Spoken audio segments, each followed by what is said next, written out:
আমাদের জান্নাতের দল ভারী হোক, আমরা চাই কি চাই না? যেই বলবে লা ইলাহা ইল্লাল্লাহ ওই আমার ভাই, সে জান্নাতে যাক, এটাও আমি চাই, ঠিক কিনা? নাকি সবাইরে জাহান্নামে পাঠাইয়া খালি আপনি জান্নাতে ঢুকবেন? আচ্ছা বলেন, সব গেছে জাহান্নামে, আপনি একা জান্নাতে, ওই জান্নাতে ভাল লাগবে আপনার? আকল খাটান। সব জাহান্নামে গেছে, যান। এ কাফের, ও জালেম, ও নাস্তিক, সব গেছে জাহান্নামে, আপনি একা জান্নাতে, ওই জান্নাতে ভাল লাগবে? জান্নাতে আমি একা যেতে চাই না, আমার জান্নাতের দলকে আমি ভারী করতে চাই। চিল্লায় বলো ঠিক কিনা? যারাই বলবে লা ইলাহা ইল্লাল্লাহ তারা আমার ভাই। বিশ্বনবী এই কথাটার আরো চমৎকার ব্যাখ্যা করেছেন।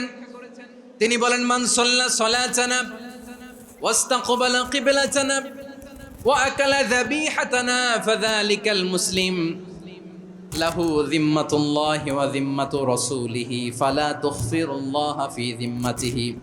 বিশ্বনবী তিনটা ক্রাইটেরিয়া শুনিয়ে দিলেন। তিনি বললেন, মান সাল্লা সালাতানা, যে ব্যক্তি আমাদের মতো নামাজ পড়ে, ওয়াস্তাকবালা কিবলাতানা, আমাদের কিবলারে কিবলা মানে, ওয়াকালা যাবিহাতানা, আমাদের জবাই করা পশু খায়, ফাযালিকাল মুসলিম, সেই মুসলমান।